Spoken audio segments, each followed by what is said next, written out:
اقرار تو اس چیز کے لیے ہیں کہ ہم بطور سیاستدان ملک کو بہتر سمت میں کیسے لے جا سکتے ہیں، ملک کی معیشت کو مزید مستحکم سیاسی استحکام کیسے آ سکتا ہے، تو اس حوالے سے بڑی نیک نیتی سے مذاکرات چل رہے ہیں۔ اگلا دور ابھی ہونا ہے انشاءاللہ تعالیٰ 3 تاریخ کو، اور وہ جب ہوگا تو اس میں مزید آگے پیش رفت ہوگی۔ دونوں سائڈیں بڑی نیک نیتی سے بیٹھی ہیں اور مقصد یہی ہے کہ سیاسی استحکام حاصل کیا جائے، اور جو معیشت ترقی کر رہی ہے، اب تو بانی چیئرمین پی ٹی آئی نے کہہ دیا کہ معیشت ترقی کر گئی ہے، ڈیفالٹ سے ہٹ کے ہم ترقی کی طرف جا رہے ہیں۔ جب آپ کا بدترین مخالف بھی اس بات کو تسلیم کر لے کہ معیشت جو ہے مستحکم ہے، تو میں سمجھتا ہوں کہ اس کا مطلب یہ ہے کہ یہ بیانیہ جو مہنگائی میں کمی ہے، جو اوور آل اکانومی کے حالات ہیں، شرح سود کم ہوئی ہے، ایکسپورٹس میں اضافہ ہوا ہے، زر مبادلہ کے ذخائر بڑے ہیں، روپیہ جو ہے وہ ڈالر کے مقابلے میں بہت مستحکم اور بڑے عرصے سے مستحکم ہے، تو یہ تو اب ہر ذی شعور انسان کو نظر آ رہا ہے کہ معیشت مستحکم ہے۔ تو ان مذاکرات کا مقصد سیاسی استحکام ہے،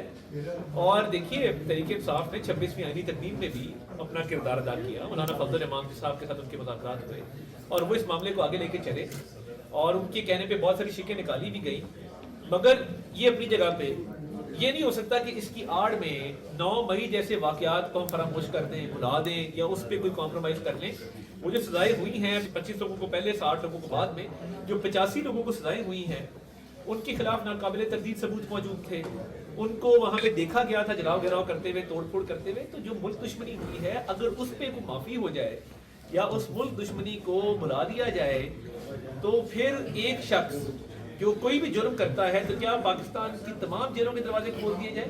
تو یہ قتل مقصد نہیں ہے۔ جو جرائم میں اپنی جگہ موجود ہیں، مگر استحکام کے لیے، معیشت کے لیے، سیاسی استحکام کے لیے آگے بڑھ رہے ہیں۔ تو D G I S P R نے جو کل پریس کانفرنس کی، بڑی وہ مفصل تھی ہر حوالے سے۔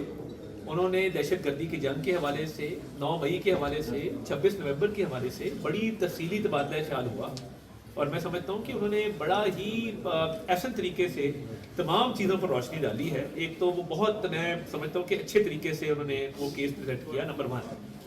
نمبر 2، جو 9 مئی کے کیسز تھے، جن لوگوں کا ملٹری ٹرائل ہونا تھا، اور یہ سمجھا جا رہا تھا کہ یہ لوگ فوجی تنصیبات کے اندر گئے ہیں، شہداء کی یادگاروں کو مسمان کے ان کا فوجی عدالتوں میں ٹرائل ہوا جیسے پوری دنیا میں ہوتا ہے۔ اور فوجی ٹرائل کا یہ مطلب نہیں ہے، فوجی ٹرائل کا مطلب یہ ہے کہ وکیل کا حق حاصل ہے، فیملی سے ملاقات کا حق حاصل ہے، ریکارڈ تک رسائی کا حق حاصل ہے، اس کے ساتھ ساتھ ایبسینشیا میں ٹرائل نہیں ہوتا، یعنی آپ کی موجودگی میں ٹرائل کیا جاتا ہے، اور اپیل کے 2 حق حاصل ہیں، ایک ملٹری اتھارٹیز کے اندر ہے اور ایک اس کے بعد ہائی کورٹ کے اندر ہے۔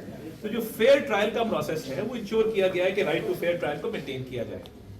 دوسرا، جو لوگ یہ سمجھا جاتا تھا کہ فوجی تنصیبات پر حملہ نہیں کیا، ویسے جلاؤ گراؤ کیا ہے یا توڑ پھوڑ کی ہے، ان کا ATC کے اندر ٹرائل ہو رہا ہے، ان پہ دہشت گردی کے مقدمات ہیں۔ تو میں اکثر کہتا ہوتا ہوں کہ اگر آپ ریل پر سفر کر رہے ہوں اور آپ ریل کے اندر کوئی جرم کریں گے تو ریلوے پولیس اس کا نوٹس لے گی۔ اگر آپ سے منشیات برآمد ہوتی ہیں تو اینٹی نارکوٹکس فورس اس کے لیے موجود ہے۔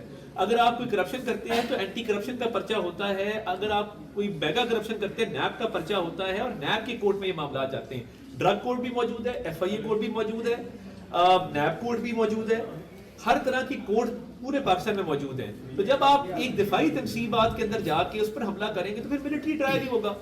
تو وہ معاملات چل رہے ہیں کہ ATC کی کورٹ میں کون سا معاملہ ہے، آپ کے ملٹری کورٹ میں کون سا معاملہ ہے۔ یہ تمام معاملات جو ہیں قانون اور آئین کے مطابق ہیں، اور وہ کارروائی آگے بڑھ رہی ہے۔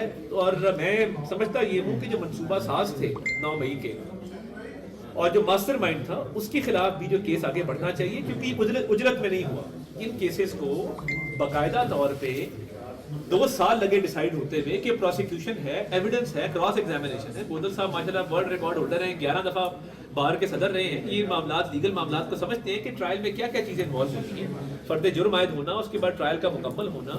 تو یہ تمام چیزیں اس میں دیکھی گئی ہیں، اور یہ کیسز اس کے مطابق آگے بڑھ رہے ہیں، اور میں سمجھتا ہوں کہ تمام جو ملزمان ہیں 9 مئی کے، وہ کیفر کردار تک انشاءاللہ تعالیٰ پہنچیں گے۔ معاملات ہوتے ہیں وہ فورن آفس کے تھرو آپس میں جو ہے وہ سفارتی امور کے تحت ہوتے ہیں، اس کے ڈپلومیٹک نارمز ہوتے ہیں، اس پہ ایک آفیشیل کمیونیکیشن ہوتی ہے چیزوں کے اوپر۔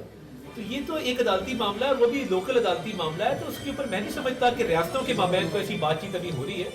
اور یہ بڑی بدقسمتی ہے کہ ایک بیانیہ بنایا جا رہا ہے سوشل میڈیا کے اوپر. اب مجھے یہ سمجھ نہیں آ رہی کہ پہلے والی بات کو مانا جائے کہ ہم کوئی غلام ہیں یا اب والی بات کو مانا جائے. تو یہ تو پینترا بدلتے رہتے ہیں سیاسی طور پہ. ریاستی امور میں سیاست کو نہیں لانا چاہیے اور جو بین الاقوامی سطح پہ تعلقات ہیں اس میں سیاست کو نہیں لانا چاہیے. تو میں سمجھتا ہوں کہ وہ ڈپلومیٹک نارمز کے مطابق ان سے جو بھی کمیونیکیشن ہوگی وہ ہوگی. ریاستوں کے درمیان جو معاملات ہیں وہ ایک بہت ہی آفیشیل لیول پہ ہوتے ہیں, تو اس کے مطابق یہ آگے چلے گا. باقی انہوں نے سیاسی بیانیہ بنایا ہے, وہ بناتے رہتے ہیں. پہلے آیا ہم کوئی غلام ہیں, پھر آیا امر بالمعروف, پھر کوئی اور آ گیا. تو یہ تو ان کا وتیرہ ہے کہ ایک بات کرو پھر اس کو مکر جاؤ, کیونکہ اگر یہ ایک بات کہے کہ اس پہ نہ مکریں تو پھر ان کو ہم کوئی اور چیز کہیں گے, طریق انتشار بھی کہیں گے. عدلیہ کا اپنا کام ہے, ایگزیکٹو کا اپنا کام ہے, لیجسلیچر کا اپنا کام ہے. کیونکہ میں لیجسلیچر کا اور ایگزیکٹو کا نمائندہ ہوں, تو یہ کسی جوڈیشری کے نمائندے سے پوچھیں کہ اس پہ کیا بات ہے. آپ کا بھی تعلق ڈسٹرکٹ وزیر آباد سے ہے. ڈسٹرکٹ وزیر آباد کا باقاعدہ نوٹیفکیشن ہو چکا ہے, اور کیا اس کو کب تک فنکشنل کیا جائے گا, اور اس کے ساتھ ساتھ کیا کوئی گکھڑ کو تحصیل بنایا جا رہا ہے؟ میں یہ سمجھتا ہوں کہ وزیر آباد کو ڈسٹرکٹ کی حیثیت حاصل ہوئی اور ہم نے ہمیشہ اس کاز کو آگے لے کے گئے ہیں, اور میں سمجھتا ہوں کہ وزیر آباد میں پراپر جو ہے وہ ڈسٹرکٹ آفس اسٹیبلش ہونے چاہیے, اور پراپر جو فنڈز کی بھی ترسیل ہوتی ہے صوبائی حکومت کی طرف سے وہ بھی ہونی چاہیے, اور اس کو جو ضلع کے تمام لوازمات ہوتے ہیں اس کو پورا ہونا چاہیے. باقی تحصیلیں کون کون سی ہوتی وہ ایڈمنسٹریٹو میٹر ہے, وہ جیسے بورڈ آف ریونیو بہتر سمجھے گا ویسے ہوگا, مگر ضلع کے درجے پہ جتنے بھی لوازمات پورے ہونے ہیں وہ فی الفور پورے ہونے ہیں.